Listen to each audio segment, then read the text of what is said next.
우리가 사도행전 10장까지 살펴봤는데 오늘부터는 11장을 토대로 계속적으로 달려가려고 합니다. 여러분, 사람들이 모이면 군중이 되죠. 오늘 말씀 제목이 군중이에요. 모이면 그때부터 뭐가 생길까요?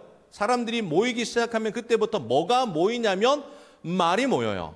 여러분들의 말, 타고 다니는 말 말고요. 여러분들이 하는 말이 모인단 말이에요. 그 말이 모여서 하나의 사건이 되기 시작하고 그 말의 하나하나마다 패가 갈립니다. 이 말이 맞다, 아니다, 틀렸다, 저 말이 맞다, 내가 들었는데 이건 진짜다, 뭐 이러면서 어떻게 될까요? 패가 갈려요. 그러면서 여러분, 그 모임 가운데 군중의 말이 생겨나니까 여러분, 당파가 생기기 시작하고 분열이 생기기 시작하는 것이 사람들이 모이는 군중의 현장입니다. 오늘 본문에도 보니까 그 사람들이 모였어요. 모여서 이런 말, 저런 말, 요런 말, 그런 말, 계속적으로 말이 모이기 시작하는 거예요. 그 내용이 뭐였냐면 매우 간단합니다. 여러분, 소문이 굉장히 빨라요. 여러분, 소문은 진짜 빠릅니다. 여러분들이 오늘 나가서 전도대에서 무슨 일이 있었다라고 하는 것이 우리만 알고 있는데, 여러분, 제가 집에 도착하면 벌써 아내가 알고 있어요. 그러니까 소문이 굉장히 빨라요. 분명히 제 아내와 연락하는 사람은 있다 없다, 누군가 있는 것 같아요. 여기 안에서도 제가 여기서 하는 일을 잘 모르거든요. 뭘 했는지. 근데 알아요. 신기해요. 이 소문이라는 게 정말 신기합니다. 그게 여러분 정확한 팩트면 좋겠는데, 사실에 입각하면 좋겠는데 늘 언제나 어떻게 해요? 왜곡되어서 자꾸 이렇게 오류가 생기는 거죠. 근데 오늘 소문도 굉장히 빠르게 흘러갔어요. 사건의 발생지가 어디냐면 가이사랴입니다. 가이사랴. 거기서부터 시작됐는데 그 내용이 무엇이었냐면 어느 순간 유대에 있는 사도들과 형제들이 소식이 전달되었어요. 그게 소식이 무엇이었냐? 여러분 1절 말씀 함께 읽도록 하겠습니다. 시작.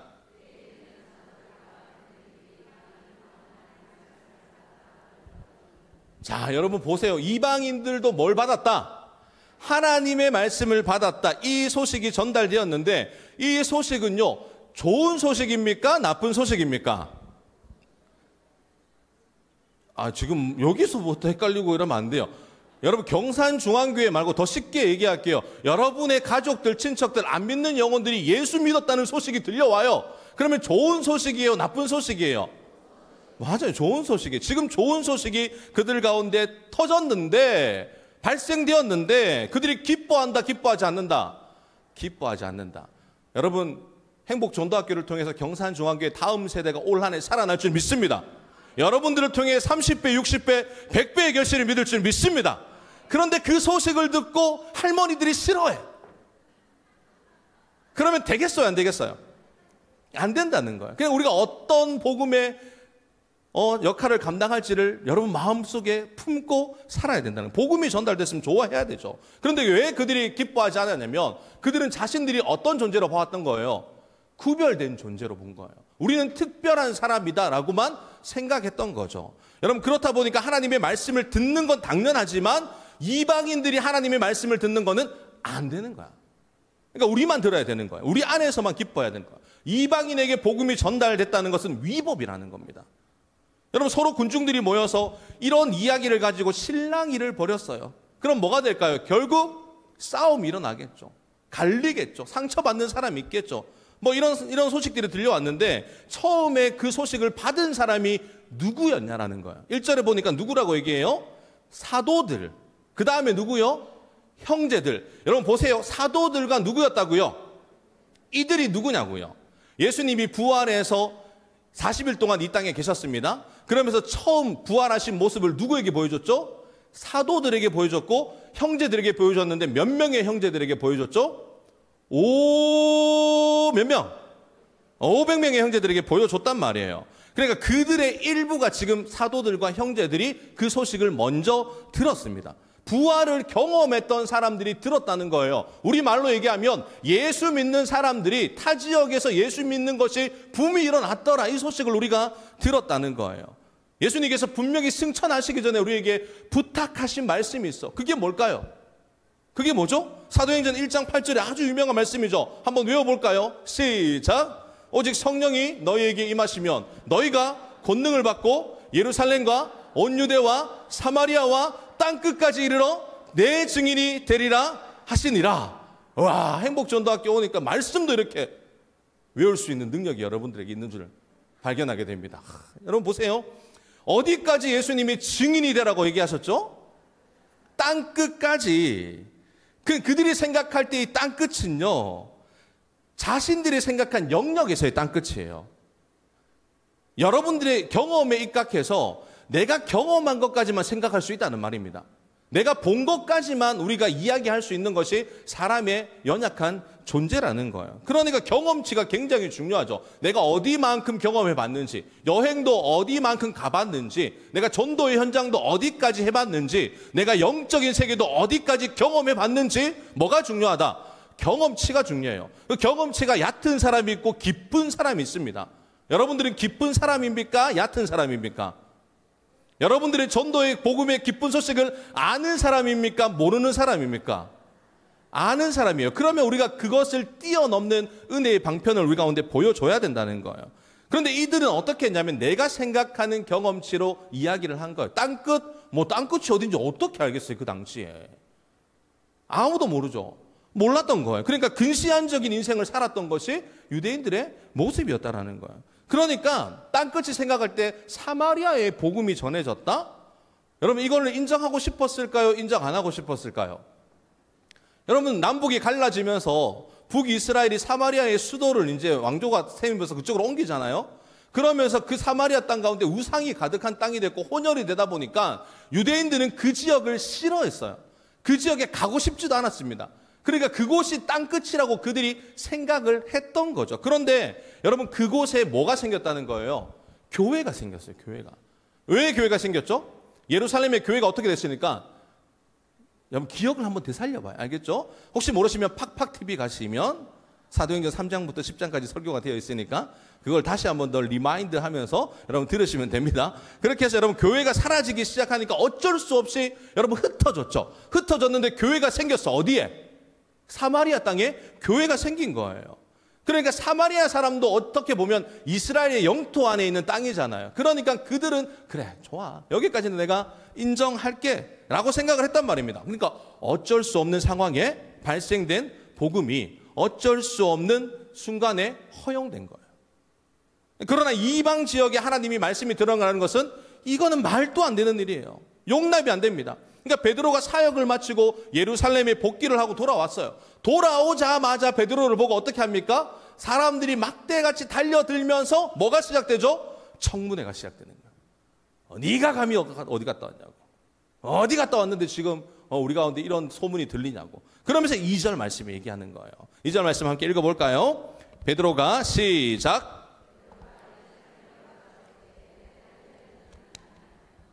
자 보세요. 1절에는 누가 나왔죠? 사도들과 형제들이에요. 2절에 보니까 어떤 자들이 비난한다고요? 할례자들. 그러니까 유대인들은 모두 다 뭐 하는 자들이에요? 저 성경을 읽는데요. 할례자들과 왜 사도와 제자들을 이렇게 비교해 놨을까? 유대인들은 다 뭘 받은 사람들이죠? 할례 받은 사람들이요. 그러니까 그 사람들이 이 사람이 그 사람이고 저 사람이 저 사람인데 할례자들이라고 특정하게 단어를 이야기한 거예요. 그러니까 교회 안에 무슨 파가 생겼냐면 할례파가 생겼어요. 그러니까 이방의 복음이 전파되기 시작하니까 할례파로 구별된 백성을 증표잖아요. 그것이 여러분 생겼던 거예요. 여러분 여기에는 이유가 있는데 우리 사도행전 6장 7절에 보면 이렇게 얘기합니다. 하나님의 말씀이 점점 왕성하여 예루살렘에 있는 제자의 수가 더 심히 많아지고 누가? 허다한 제사장의 무리도 이도에 복종했다. 이렇게 얘기하죠. 그러니까 하나님의 말씀으로 수많은 제자들이 생겼는데 거기에 누가 있었다고요? 허다한 제사장들. 이들이 누구냐면 바리새인들이에요.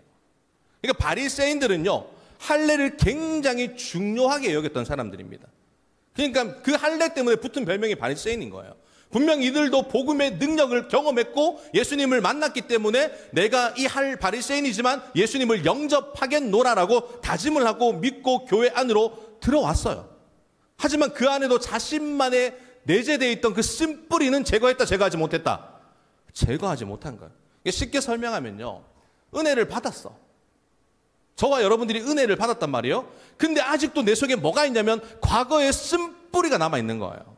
그러니까 그게 내 안에 자리 잡고 있는 거예요. 언제 튀어나올지 몰라요. 그러니까 그 쓴뿌리가 제거되지 않으니까 그들이 뭘 했다? 끼리끼리 모임을 시작했다는 거예요. 교회 안에서도. 그러니까 예수 믿고 구원받았는데 교회 안에서도 왜 끼리끼리가 발생되고 그것이 문제가 되고 사건이 되냐면 아직 내 속에 뭐가 제거되지 못했기 때문에, 쓴뿌리가 제거되지 못했기 때문에 저는 행복전도학교를 통해서, 말씀을 통해, 성령 충만함을 통해 여러분 안에 내재하고 있는 쓴뿌리가 사라지는 역사가 이번 학기 동안 일어날 줄 믿습니다.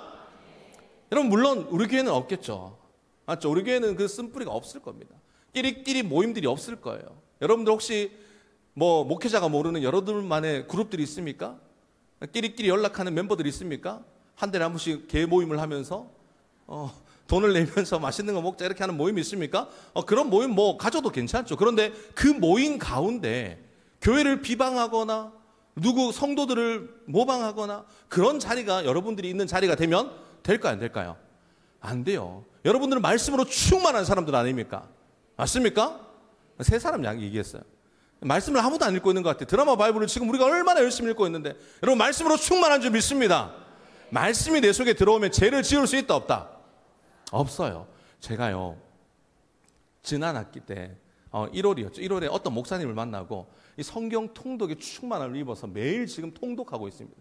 말씀을 소리내서 사운드로서 이렇게 말씀이 관통돼서 내 속에 들어와 내가 은혜가 충만해야지 누구에게 은혜가 충만하니까, 여러분들에게 은혜가 충만하니까 제가 그 마음 가운데 가는데요. 이전에 저희 교육자들끼리 스피릿을 한 적이 있어요. 그러니까 교육자들 팀이 있지 않습니까? 그 팀끼리 잠시 이렇게 밥 먹고 좀 쉬어라. 너무 이제 대신방도 하고 피곤하니까 우리 각 팀마다 이렇게 밥값을 지원해 주면서 이렇게 좀 회복의 시간을 가져라라고 했어요. 이 말씀이 내 속에 계속 충만하게 들어왔는데, 여러분 교육자들이 뭘 하겠습니까? 모이면 뭐 우리가 술집을 갈 거예요. 아니면 뭐 나쁜 짓을 할 거예요. 기껏 해봤자요. 옛날에 뭐 PC방 정도 가겠죠. PC방을 갔어요. 어디 가서 또 소문내지 마세요. 알겠죠? PC방을 갔단 말이에요. 뭐 2시간밖에 안 있었습니다. 뭐 2시간 동안 뭐 PC방에서 우리가 뭐 하겠어요? 그냥 뭐 스타크래프트. 뭐 그거 그냥 목사님들끼리 옛날 추억 생각하면서 뭐 잘하는 사람 한 명도 없더라고요. 그냥 못하는 사람들끼리 모여가지고 이거 어떻게 만드는 건데, 이렇게 어떻게 하는 건데, 가입하는 데면 30분. 뭐 게임 한두 번 하고 나면 1시간 끝났어. 집에 갈 시간이야. 우리가 오래 있지 못하잖아요. 그냥 그걸 하고 왔는데요. 한 2시간 정도 있었거든요. 나오는데 내 속에, 다른 사람은 모르겠어요. 제 속에 뭐가 들어왔냐면 말씀이 들어왔잖아요. 말씀으로 내가 충만해지겠다고 다짐했잖아요. 여러분 그게 죄입니까? 죄가 아닙니까? 당당하게 얘기하세요. 여기서 여러분 나가서 또 뭐 죄 짓고 다니더라고 우리 목사님들 이렇게 얘기하지 말고. 여러분 그 죄예요? 죄가 아니에요?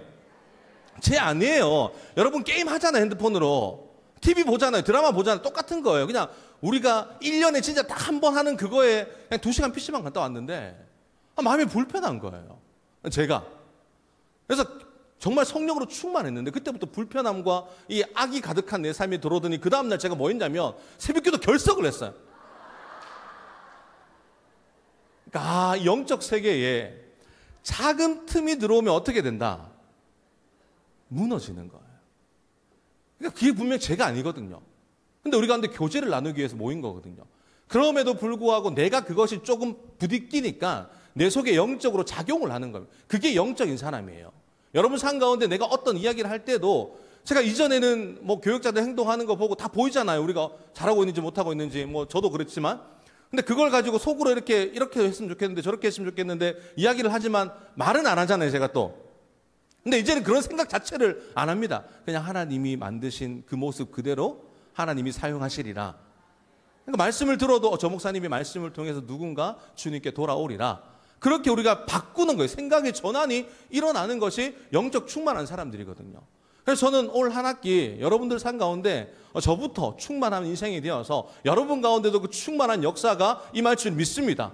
성경에 보니까요, 기름 부으심 받을 가운데 그 기름 부으심 받은 사람을 통해 그 공동체가 복받는 역사가 임하더라고요. 그러니까 여러분 삶 가운데 그런 축복이 임하길 간절히 소망합니다. 근데 비난의 소식은요, 상상을 초월합니다. 이 빠른 것이 굉장히 빨리 전파되죠. 그러니까 우리가 모여있는 공동체에 점검해야 될 게 누구냐면 누가 스피커인지 봐야 돼요. 우리 모임 가운데 누가 스피커 역할을 하는지를 여러분 잘 안테나를 세우고 봐야 됩니다. 그 속에 반드시 누가 있냐면 스피커 역할을 하는 사람이 있어요. 그러니까 여러분들은 어떤 역할을 감당하고 있습니까? 복음의 스피커 역할을 감당하고 있습니까? 아니면 소문의 스피커 역할을 감당하고 있습니까? 제가 장담하는데요, 저 내려가는 순간 뭐 교육자들 PC방 갔다 왔다더라. 이거 100번 터집니다, 이거. 그러니까 여러분 가운데 이런 이야기들은 재밌어가지고 금방 퍼져나가요. 그럼 전 내일 또 어디가 잡혀있겠죠. 내일부터 못 볼 수도 있어요. 그러니까 여러분 지혜로운 자들이 되시기를 간절히 소망합니다. 그러니까 우리가 스피커 역할을 할 때도 지혜가 필요해요. 누가 스피커인지 잘 활용하면 그게 영향력이 있는 공동체가 되는 거죠. 그러니까 미련한 자들은요, 스피커가 누군지도 모르고 막 떠들어. 그러면요, 나중에 어떻게 그 화살은 나에게 부메랑이 되어서 돌아와서 내 가슴에 콕 박히면서 내가 시험 들고 상처받게 돼 있어요. 그러니까 여러분들이 지혜자가 되어야 된다라는 거죠. 그래서 어느 공동체나 스피커를 잘 활용하셔야 됩니다. 그러니까 스피커 역할 중에 말의 왜곡이 굉장히 빨리 일어나는 게 스피커 역할이거든요. 그런데 오늘 본문에 보니까 왜곡 없이 정확하게 팩트만 전달됩니다. 그 팩트가 뭐냐면 3절이에요. 3절 말씀 함께 읽겠습니다. 시작. 자, 할례자들이 하는 말이 뭡니까? 무할례자들. 그러니까 그들의 언어법으로 이야기를 한 거예요. 무할례자들은 다 어떤 사람들이다? 이방인들이에요. 예수 못 믿는 사람, 안 믿는 사람. 그러니까 구별될 백성으로 그들은 뭘 받은 사람들? 할례자들. 그런데 무할례자들은 이방인들이란 말이에요. 팩트 맞죠? 무할례자들과 베드로가 함께 동석을 해서 맛있는 걸 먹고 말씀을 나눴어요. 잠시 생활도 했습니다. 그러니까 그들은 왜곡 없이 정확한 사실에 입각하여서 지금 이야기를 하는 거예요. 이 말을 들은 베드로가 충분히 난감할 수 있는 상황이에요. 갑자기 이렇게 쏘아대니까 난감할 수 있는 입장인데, 당황스러울 수 있는 그런 상황인데, 여러분 베드로는 이미 이 사건을 어떤 가운데 만나게 됩니까? 이 환상을 언제 보죠? 기도하는 가운데 환상을 봤단 말이에요. 그러니까 기도 중에 성령을 통해 고넬료의 집으로 가라라는 음성을 들었습니다. 그러니까 베드로에게 기도 가운데 성령이 운행하셨으면 이런 사건이 생길 거라고 베드로가 알았을까요? 몰랐을까요? 베드로가 알았어요. 베드로는요, 누구보다 실수 많이 했던 제자 중에 한 명입니다. 그래서 성령 충만함을 받은 이후에 그의 삶이 180도 완전히 뒤집어져요. 원래 계산에 서지 않는 행동을 했던 인물이 누구냐면 베드로예요. 갑자기 물 위로 걸어오시는 예수님을 보고, 예수님 나도 걷고 싶어요. 그래 오라 하다가 잘 걷다가 자빠져요. 여러분 그런 자가 베드로 아닙니까? 갑자기 예수님이 이제 마지막 그 세족식을 하면서 발을 씻겨주는데 갑자기 베드로가 이렇게, 예수님 이왕 씻겨주는 거 온몸 다 씻어주세요 라고 이야기했던 인물이 누구라고요? 베드로예요. 그러니까 예수님이 잡히던 날 갑자기, 여러분 저게 칼을 어디서 났는지 칼을 들고 있다가 갑자기 말고의 귀를 그냥 팍 잘라버려. 예수님이 그러지 마라 이러면서 귀때기 묻다고 딱 붙여주잖아요. 그러니까 이 베드로는 상식 밖의 일을 했던 인물이 베드로였다는 거예요. 그러다가 갑자기 예수님이 잡혀가니까 어떤 여인들이 얘기해요. 니도 예수님과 함께 계셨는데 이러니까 나는 아니야 하면서 몇 번을 부인해요? 3번을 부인해요. 그러니까 베드로는요, 무슨 행동을 할지 아무도 알 수 없는 그런 사람이었어요. 그런데 그랬던 그도 뭘 만나면서, 성령님을 만나면서 성령 충만함을 받고 나서 어떻게 됐다고요? 변했습니다. 상황에 대한 대비를 철저하게 하는 사람이 되었던 거죠. 그가 어떻게 대비합니까? 4절 함께 읽습니다. 시작. 베드로가 그들에게 이 일을 차례로 설명하여. 베드로가 그들에게 어떻게 해요? 차례대로 설명하여. 우리가 아는 베드로가 이럴 수 있습니까? 베드로가 이러면 됩니까? 사람이 초지일관 똑같은 모습으로 가야 되지? 갑자기 저렇게 변하면 될까요? 됩니다. 사람은 변해야 되는 존재, 성장이 있어야 되는 존재가 그 사람이죠. 그러니까 차례대로 이런 상황이 발생될 줄 내가 알았다는 거예요. 그래서 그가 고넬료를 만났을 때 어떻게 했다고 지난번 설명을 했냐면, 여러분 사도행전 10장 27절에서 28절 말씀을 한번 볼게요. 함께 읽습니다. 시작. 더불어 말하며 들어가 여러 사람이 모인 것을 보고 이르되, 유대인으로서 이방인과 교제하며 가까이 하는 것이 위법인 줄을 너희도 알거니와 하나님께서 내게 지시하사 아무도 속되다 하거나 깨끗하지 않다 하지 말라 하시기로. 그러니까 여러 사람이 모인 것을 보고 나서 베드로가 먼저 뭐라고 얘기해요? 설명을 하는 거예요. 유대인이 이방인과 가까이 하는 것은 위법이야. 너희한테 가면 안 돼. 근데 하나님께서 내게 말씀하라고 했기 때문에 내가 지금 너희들에게 가서 복음을 전하는 거야. 여러분 이전 같으면 이런 생각 할까요, 안 할까요? 안 해요. 성령 충만하면요 이런 생각까지 하게 됩니다. 성령 충만하면 여러분들 입술 가운데 계산에 서는 사람이 되는 거예요. 어떤 상황에 대비하는 능력치까지 생기게 됩니다. 여러분, 복음을 전하다 보면 말할 수 없는 사람들도 만나고요, 이해할 수 없는 사람들도 만나고요, 핍박도 막대요. 여러분을 향해 손가락질하면서 욕하는 사람들도 만납니다. 그런데 여러분이 성령 충만하면 그 상황을 어떻게 할 수 있다? 대비할 수 있다. 제가요, 지난주에 제 나와바리가 1교구 아닙니까? 왜 나와바리를 하니까 그래요. 제 구역이 1교구 아닙니까? 1교구 아닙니까? 1교구는 우리 경산중앙교회 핵심인 지역이에요. 여기가 무너지면 교회가 무너질 정도의 그 지역을 담당하고 있는 제가 사역자 아닙니까? 그래서 시장에 나갔어요. 시장에 나가서 이제 술집을 운영하시는 분이 이렇게 장길자가 계셔가지고 거기 갔더니 할아버지 3명이 앉아 있어. 다 한 잔씩 하고 계셔.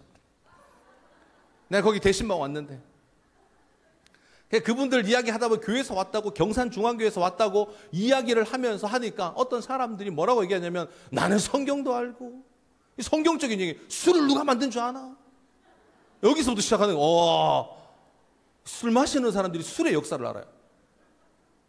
그러니까 노아가 방주에 나와서 포도나무를 열매를 했다, 포도주를 따가지고 술을 마셔가지고 그때부터 우리가 술을 마시게 되었다라면서 성경을 몇 번씩이나 읽으신 분. 교회는 안 다녀. 지식이 그 사람을 망하게 하고 있는 거예요. 그러니까 술 먹는 사람도 술의 역사를 아는데, 그러니까 교회 다니는 사람들이 교회 역사를 알아야 돼, 몰라야 돼요? 아는 거예요. 그런 가운데 제가 그 자리에서 뭐 있겠습니까? 그 성도님 교회 나오라고 신방하고 기도해드리고, 그 아저씨들 한 사람 한 사람 이렇게 기도해드리면서 나중에 뵙겠다고, 꼭 경산중앙교회 오면 박춘선 목사를 찾으라고. 재밌더라고요.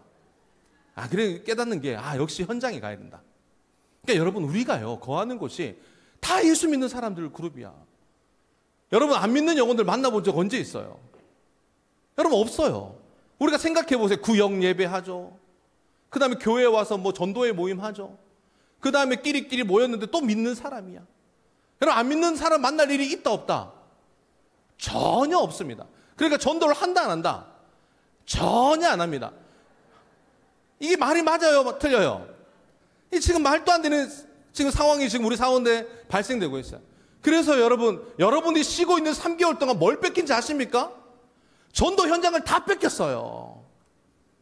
이제 막 가슴이 막 진짜 제가 또 찢을 수 없어가지고 답답함이 있는데, 여러분 진짜 여러분 현장에 나가보세요. 지금 여러분 자리 다 뺏겼습니다. 그 자리에 누가 들어왔죠? 정복하고 다스리는 자들이 들어왔어. 신천지부터 하나님의 교회부터 시작해서 여러분 모든 사람들이 전부 다 전포 깔고 이제 전도를 하기 시작하는 거야. 그래서 우리가 전단지 들고 예수 믿으세요라고 고백하면 그들이 뭐라고 얘기할까요? 왜 우리 구역에 침범하냐고. 그렇게 이제 그들이 우리에게 빗대어서 이야기를 하는 거예요. 그러니까 한국교회가 지금 전도를 합니까 안 합니까? 안 해요. 여러분 주위 보세요. 저는 경상과 대구 땅을 다니면서요, 전도하는 교회, 제가 지금 제 눈에 들어온 교회는 제가 백천동에 사니까 남천 승리교회, 그 교회 빼고는 전도하는 교회를 본 적이 없어요. 아무도 전도 안 합니다. 전도지 들고 다니는 데는 다 뭐냐면 다 이단이에요. 그러니까 우리가 땅끝까지 복음을 전한다고 이야기만 하고 말만 하지, 우리는 우리끼리끼리 모여가지고 우리끼리끼리 행복해하고 우리끼리끼리 충만하다라고 착각하며 사는 거예요. 그러면 된다 안 된다? 안 되는 거예요. 그러면 어떻게 해야 될까요? 이제부터 누가 나가야 될까요? 왜 말을 못합니까? 지금 전도대 와가지고 진도 나가야 되는데 여기서 먹튀했으면 안 돼. 누가 나가야 될까요? 우리가 나가야죠. 내가 나가야죠. 제가 어제 기도하는 중이에요. 제가 요즘에 기도하면 안 되는데 기도하는 중에 어떤 딱 하나님이 또 음성을 주시냐면, 기도하다가 혹시나 내가 사역을 하다가 뭐 안 풀리면 기도실로 가야 되겠다. 그러면서 사역을 하다가 또 안 되면 현장으로 나가야 되겠다. 이 마음을 계속 주님이 주셔가지고 제가 카톡에 메모까지 해놨어요. 일을 하다가 너무 피곤하거나 졸음이 오면 기도실로 가거나 복음 들고 현장으로 가자. 여러분, 우리 가운데 복음 전하는 사람들의 그 모습이 발생돼야 됩니다. 그것이 당연하다라고 우리가 생각을 해야 됩니다. 예수 믿는 사람들이 복음을 전하는 것이 당연한 의무임을 깨닫고 우리가 복음을 전해야지만 땅끝까지 이르러 내 증인이 될 수 있는 사명감에 불타는 우리가 되어야 될 줄 믿습니다. 여러분, 베드로가 성숙한 동시에요, 칭찬 듣는 스승으로 바뀌었어요. 그러니까 성령 충만하니까 칭찬이 따라와요. 그러니까 이 사건을 통해서 어떻게 대변해야 되는지 알게 되는 겁니다. 그런데 베드로가요, 그 자리에 갈 때 혼자 가지 않고 몇 명을 데리고 갔냐면 6명을 데리고 갔어요. 우리 12절 말씀 함께 읽겠습니다. 시작. 성령이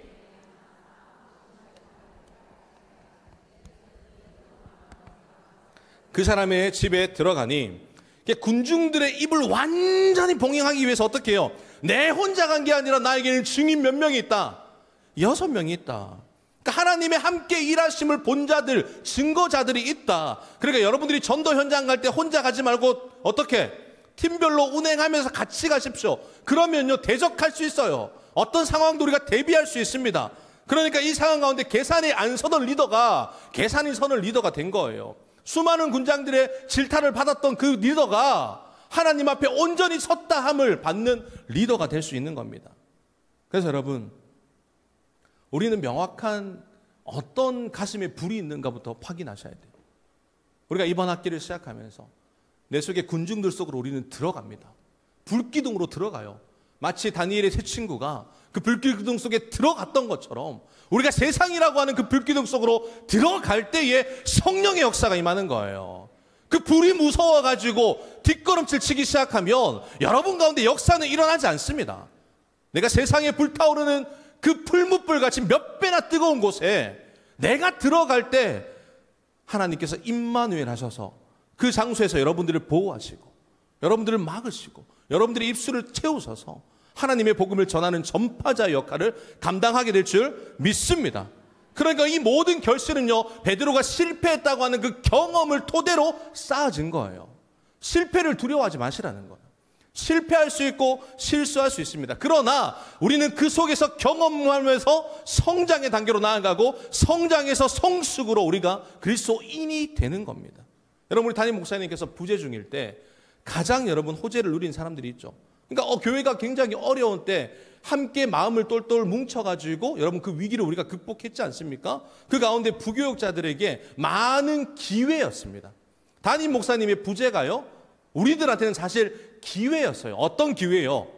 성장의 기회였어요. 그러니까 어떻게 우리가 우리 경산중앙교회 강단에서 그렇게 많은 말씀을 전할 수 있을까? 제일 큰 수혜자를 입은 사람이 누굴까요? 별로 안 받았어요. 농담이고요. 자, 제가 굉장히 큰 수혜를 입었죠. 제가 생각할 때 개인적으로 제가 정말 많이 성장하게 된 시기가 그 시간이었던 것 같습니다. 그러니까 우리는요, 경험하면서 성장하는 거예요. 성장이 없으면요, 우리는 도태되는 삶밖에 안 됩니다. 실패할 수 있어요. 우리가 정말 좌절할 수 있고 넘어질 수 있습니다. 그런데 그 속에 성장이 있다면 하나님의 역사가 그 사람을 통해 일어나게 되어 있다라는 겁니다. 누구나 실수하죠. 누구나 실패하죠. 누구나 넘어집니다. 누구나 사람 때문에 상처받아요. 군중 때문에 교회를 떠나기도 합니다. 그런데 다시 한 번 더 그 자리를 박차고 오르는 순간 하나님께 일어서야 될 그 지혜를 여러분들에게 공급해 주실 줄 믿습니다. 혹시나 군중 때문에 마음이 상처가 있다면 오늘 안에 성령 충만하로 그것이 회복되어지는 이번 학기가 되실 줄 믿습니다. 전도학교 나오고 싶어도 저 사람 때문에 못 나와 내가. 그런 마음을 가진 사람이 있을까요, 없을까요? 있어요. 내가 장담하는데 있어요. 전화 옵니다. 제가 어떡하겠어요? 누구 편도 들 수 없고 오직 주님 편에서 주님이 알아서 하시겠지. 내 자녀들인가 뭐 하나님의 자녀들이지. 그렇게 우리는 맡겨두면 돼요. 혹시 내가 전도하다 안 되면요, 하다가 안 된 거 어떡해요? 하나님 앞에 할 이야기라도 있죠. 그러니까 뭔가 사업을 하다가 맡기잖아요. 그럼 여러분 멈추면 돼요. 내 능력치가 그 정도면 거기까지 멈추는 거죠. 어떤 목사님이 그러더라고요. 개척해서 하나님의 불꽃 같은 눈동자로 능력을 주셔서 개척을 했는데 3년 안에 정말 포부를 열고 했는데 안 되면 때려쳐야지. 그런 포부가 있어야 된다는 거예요. 하나님이 하실 거라고 하는 그 믿음의 당참과 하나님이 유보시켜서 안 되게 하시면 그게 안 되는 거예요. 왜 하나님이 막으신 일에 우리가 하려고 아등바등 애쓰냐는 거예요. 우리는 우리가 할 수 있는 만큼 최고의 시간을 드리고 최상의 것으로 헌신하되 하나님이 막으시면 아직 하나님의 시기가 아닌 거죠. 그래서 여러분 가운데 실패했다고 좌절하지 마시고 그것이 성장의 길, 성숙의 단계로 가는 여러분들의 하나님이 인도하시는 이끄심인 걸 믿으시기를 간절히 소망합니다. 그래서 베드로가 뭐라고 얘기하냐면 임팩트 있는 말을 합니다. 굉장히 중요한 말씀이거든요. 17절 말씀 우리 큰 소리로 함께 읽겠습니다. 시작. 그런즉 하나님이 우리가 주 예수 그리스도를 믿을 때에 주신 것과 같은 선물을 그들에게도 주셨으니 내가 누구이기에 하나님의 능히 맞겠느냐 하더라. 아멘. 그들에게 뭘 줬다고요? 같은 선물을 주셨다는 거예요. 그러니까요, 그 같은 선물이 뭡니까? 성령을 이방인들에게도 동일하게 주셨다라고 그렇게 이야기를 하는 겁니다. 여러분 삶 가운데 같은 선물을 안 믿는 영혼들에게도 주셨을 줄 믿습니다. 이거 언제부터 주신지 아세요? 제가 지금 역대하를 읽고 있는데요, 역대상에 보니까 이미 솔로몬하고 다윗이 뭐라고 얘기했냐면 믿는 유대인들이 기도하는 것뿐만 아니라 혹시나 이방인들이 하나님께 기도하면 하늘에서 들으시고 그 기도를 응답해 달라라고 선포가 있습니다. 그러니까 구약에서도 이미 이방인들의 복음 전파가 될 것이라고 다윗과 솔로몬을 통해 선언하셨던 거예요. 그러니까 그 선물이 땅끝까지 이르러 같은 성령의 선물이 우리 가운데 임하게 된다라는 겁니다. 그러니까 베드로 산 가운데 오순절 성령 충만함을 받고 나서 예수님을 믿을 때 같은 선물을 주셨다는 거예요. 그게 뭐냐면 성령 충만의 선물을 주셨다는 거예요. 사랑하는 성도 여러분, 이번 학기 성령 충만하시기를 간절히 소망합니다. 성령 충만함으로 모든 걸 뛰어넘는 역사가, 담벼락을 뛰어넘을 때에 하나님께서 임하시는 그 불길의 역사가 여러분 가운데 임할 줄 믿습니다. 하나님이 주시는 성령 충만은요, 어찌 막을 수가 없어요. 내가 뜨거운데 누가 말리겠습니까? 내가 반드시 해야 된다고 하는 그 갈망이 내 속에 있는데, 물밀듯이 밀려오는데 복음을 전해야죠. 성령께서 여러분 가운데 눈물을 주실 거고, 말할 수 없는 탄식을 주실 거고, 말할 수 없는 외침을 주실 때 묵인하지 마시라는 거예요. 기도가 나오면 기도하시고요, 눈물을 주시면 눈물 흘리세요. 그게 주시는 건데 왜 막냐라는 거예요. 힘들면 힘들다고 소리치는 거예요. 떼쓰는 거예요. 하나님이 그것까지도 포용하시고 안아주시면서 우리를 하나님의 사람으로 완벽하게 막아내실 줄 믿습니다. 그래서 베드로가 17절에 내가 누구이기에 하나님의 능력을 막겠느냐? 내가 누구기에? 그러니까 내가 중요한 것이 아니라 하나님의 일이 더 중요하다는 거예요. 저는 내가 가진 능력이 중요한 게 아니라 하나님이 가지신 능력이 더 중요하다는 겁니다. 여러분 할 수 없습니까? 하나님이 하실 거예요. 우리는 할 수 없는 게 당연지사입니다. 그런데 하나님이 하게 하실 줄 믿습니다. 그래서 우리는 하나님의 일꾼이라 칭함을 받는 겁니다. 그래서 우리의 목표가 뭐냐면 오직 하나님께 영광을 올려드리는 삶, 솔리데오 글로리아. 오직 하나님께 영광을 올려드리는 인생을 살아가는 것이 저와 여러분들이 하나님 나라를 확정하는 그런 일이라는 거예요. 그래서 올 한 해 우리가 오직 하나님께 영광을 올려드리는 2024년도가 되길 간절히 소망합니다. 제가요, 이거 원래 그냥 온 것만 읽으면 20분도 안 걸리거든요. 아직 절반도 못 왔어요. 근데 시간이 다 됐어. 자, 여러분, 너무 뜨거우면 안 될 것 같아요. 너무 뜨거우면 시간 조절이 안 돼. 자, 여러분, 우리가 올 한 해 하나님의 여러분들을 통해 어떻게 일하실까, 역사하심이 있는 역사가 충만하게 일어나시되, 저는 이 18절 말씀이 너무 중요해서 18절 말씀 한번 읽겠습니다. 시작. 그들이 이 말을 듣고 잠잠하여 하나님께 영광을 돌려 이르되, 그러면 하나님께서 이방인에게도 생명 얻는 회개를 주셨도다 하니라. 아멘. 이방인들도 회개로 뭘 얻었다? 생명 얻는 구원의 역사 주셨다라는 거예요. 여러분들을 통해 올 한 해도 안 믿는 영혼들에게 생명이 전파될 때 그들에게도 무슨 역사가 일어나냐면 구원의 역사가 일어날 줄 믿습니다. 그 일의 전파자가 누가 되냐면 하나님의 파트너로 불러주신 저와 여러분들이 되는 거예요. 먼저는 제가 될게요. 먼저는 우리가 해볼게요. 우리가 달려가서 안 믿는 영혼들에게 거절도 당해보고, 뭐 매를 맞으라면 매도 맞고, 여러분 그렇게 해볼게요. 우리가 빼앗겼던 그 장소를 다시 한 번 더 회복하는 올 한 해가 될 수 있을 줄 믿습니다. 다음 주부터 여러분, 그래서 이 소식이 어디로 가냐면 태초의 이방교회가 생성되는 안디옥으로 갑니다. 여러분, 안디옥에서 어떤 역사가 펼쳐질지 다음 주 기대되시죠? 오늘 오신 분들 다음 주 어떻게 해야 된다? 안 오면 안 오면 말고. 그러니까 우리 당차 믿는 거예요. 여러분 뭐 안 온다고 제가 뭐 어떻게 하겠습니까? 여러분께 한 가지만 기억하고 찬양하며 기도했으면 좋겠는데요. 저는 세상 사람들이 다음 세대가 없다라고, 아이들이 없다라고 그렇게 생각하고 단정짓고 앞으로 20년 뒤에 한국 교회가 노인들밖에 없을 거라고 그렇게 이야기를 합니다. 저는 근데요, 여러분 그거 인간적인 생각 아닙니까? 물론 학적으로도 그렇겠죠. 계산적으로는 그렇게 나오겠죠. 근데 우리는요, 계산으로 살아가는 사람들이 아닙니다. 하나님이 노아의 8명을 통해 전 세계를 만드셨어요. 단 8명. 하나님께는요, 노아의 8명만 있으면 다시 한 번 더 전 세계 각각의 하나님의 역사를 펼칠 수 있는 분입니다. 경산중앙교회에 그런 8명만 있다면요, 하나님이 일하실 수 있어요. 왜요? 죽은 자의 하나님이 아니라, 잠자는 자의 하나님이 아니라 살아있는 하나님이시기 때문에. 여러분, 이 시간에도 우리가 포기하지 않으면요, 하나님은 절대 여러분 포기하지 않으십니다. 그 믿음 가지고 달려가는 2024년도가 되어지길 주님의 이름으로 축원합니다.